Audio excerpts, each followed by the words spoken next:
What's up, guys? It's Screwloose from TwinstiqLP, and I finally picked up Sekiro Shadow Has Died Twice.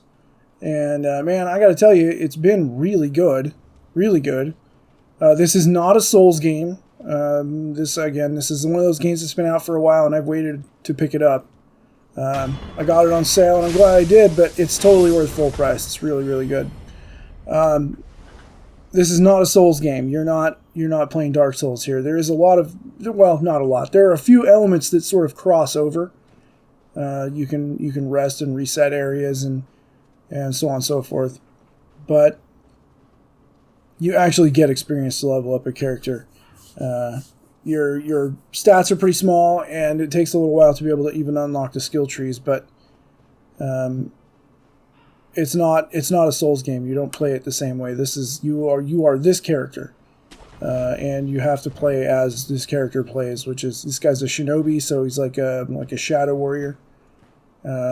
Maybe literally a shadow warrior. I haven't actually looked up the meaning of shinobi, but anyhow, he is Sekiro is the wolf that. Well, I don't know if his name is Sekiro yet. Actually, character's name is the wolf, or is identified as the wolf, and he is on a quest to save his master. He's like a kidnapped prince, essentially, and the wolf is on the way to find him, bring him back at any cost.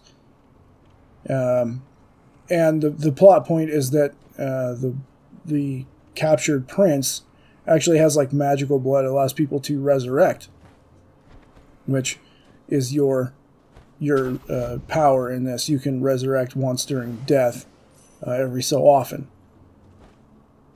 And that's good, because actually dying over and over again will cause Wolf to gain status effects. One is Dragon Rot.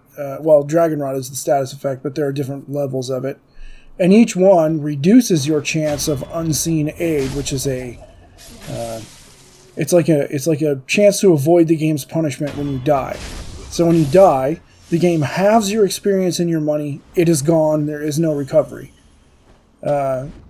So you have to fight your way back to it. Basically, that's your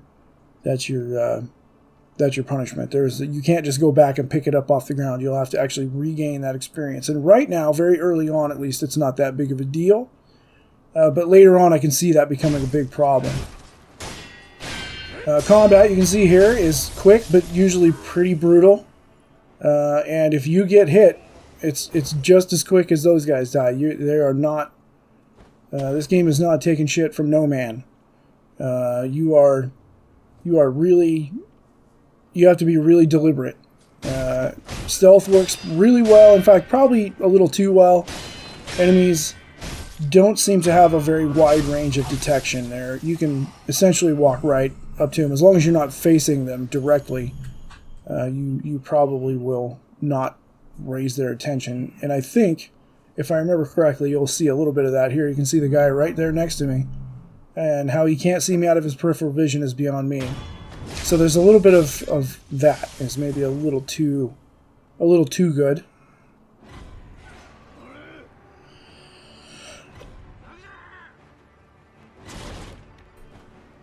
So you can see that guy saw me. And actually the general that killed me at the very beginning of the video is walking below me in the weeds down there. And you can hear that bell. So some of their detection is really good. There's like a lookout up there with an alarm who has like an instant detection. As soon as he sees you, he'll start ringing that bell, and that brings everyone to attention. And you'll have to wear that off or fight your way through it. So it's really good. Everything is really good about it.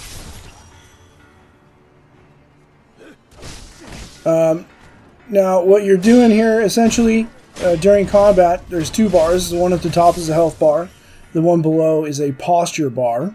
Posture is like their ability to continue on the defensive. And once you can break their posture, you set up for a death blow. And you can see above the general's name right there, the two dots. That's how many death blows it takes to kill the general. So you take down his health bar for a death blow, or you can, if you can, catch him right away, like unawares, you can like do a backstab, or you can drop on him and try to assassinate him essentially with a death blow and knock one of those loose. But after that, you got to fight his health bar down, or you might have to fight the health bar down twice. And they're pretty hard, man. These guys are really, they're really tough, as you can see right now watching. The world in Sekiro is not quite as dark as Dark Souls, and I keep comparing the two because it is a FromSoft game. There's a very clear reference to FromSoft. I mean, their style is all over this. But the world is not as dark and dour. It is sad and cold, but not to a point of everyone's undead and so on and so forth. There is a guy called the Undying that you will meet real early on, and it's not. He'll help you train because he can't be killed, so he'll help you like learn sword techniques and stuff. It's kind of morbid, really. And there we go. That's the general beating my ass. This area was really cool. It's just after the general, you are able to move on, and this big snake here. This was before I realized I could actually unlock skill trees. And one of those skills is to enhance your stealth. And I think if I had done that, maybe the snake wouldn't have seen me right away there. But at any rate, it doesn't really matter. That this was just a really intense spot. And look at that guy, man. So what I just threw there was an accident, but that was a ceramic shard, and they're like distraction items. They break and make a noise and draw enemies away. Doesn't seem to work on the snake, though. I actually try later on.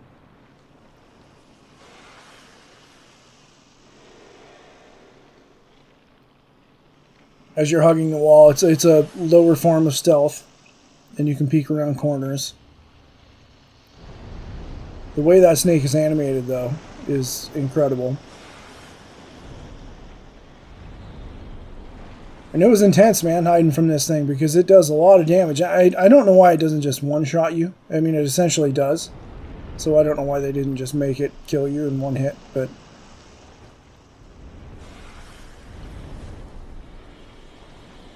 See, I got the stealth off that time. Hiding in the weeds, man. You would think the snake could probably smell you through it. There are also, like, wolves that some of the guards have that you would think could smell you, but they don't. They are a pain in the butt to fight against, though. I try to avoid them when I can. I just don't like the idea. I love dogs, and I don't want to kill them, even in video games. But they don't have an issue killing you. So the ceramic shard, I was trying to use it here. The only complaint I have with that is you can't aim it. It's just you just use it. It throws it whichever way you're facing, and that's where it goes. So you don't know if you're going to hit a wall or something that might be just a little bit in front of you.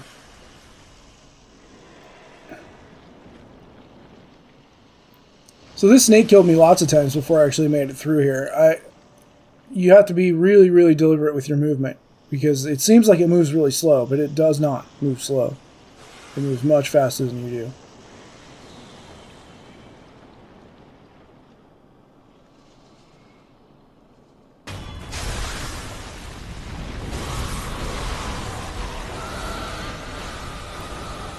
And it was like, oh, time to go.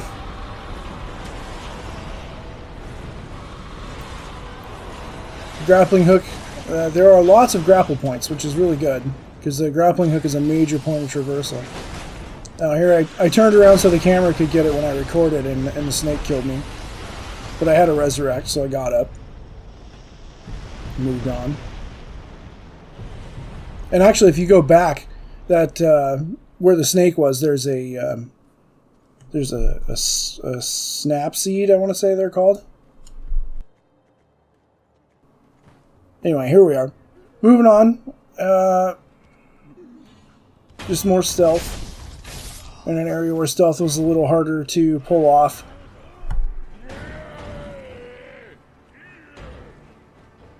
There's one of the big giants. I don't know actually what they're called. They look like, not to be stereotypical, but they look like sumo wrestlers. They have large, like they look like very sickly sumo wrestlers. They're very large bodied and they have kimonos on.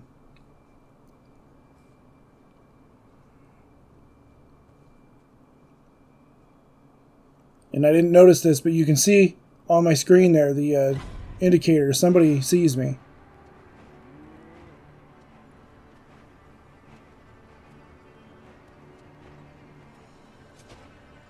This is a good example of combat. I was trying to goad him into attacking me first.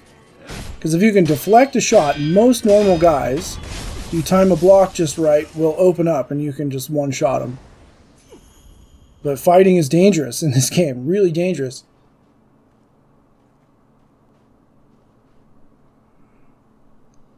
And you can see that little bit of a stutter there. The game runs really well for the most part. And I'm on like maximum textures, and everything else is on high or whatever, very high, whatever, just below ultra, I think, because the highest settings I think are meant for like 4K, and I'm 1440, so it didn't really do me any good. At least I didn't notice any difference with it. And I think that's where I'm going to end it. This guy, this boss right here, the real boss, the first real boss I fought, I haven't been able to beat him yet. And this is where the game is pretty well unbalanced. I haven't been able to find a way to beat this guy. And I don't want to look it up. I want to try it myself a few more times before I do. Anyways, guys, I've been Screws from TwinstiqLP. Thank you for watching. As always, have a great one. This is a hard boss. Just watch the fight. Have a great one, guys. Bye-bye.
大手門は開かぬ門。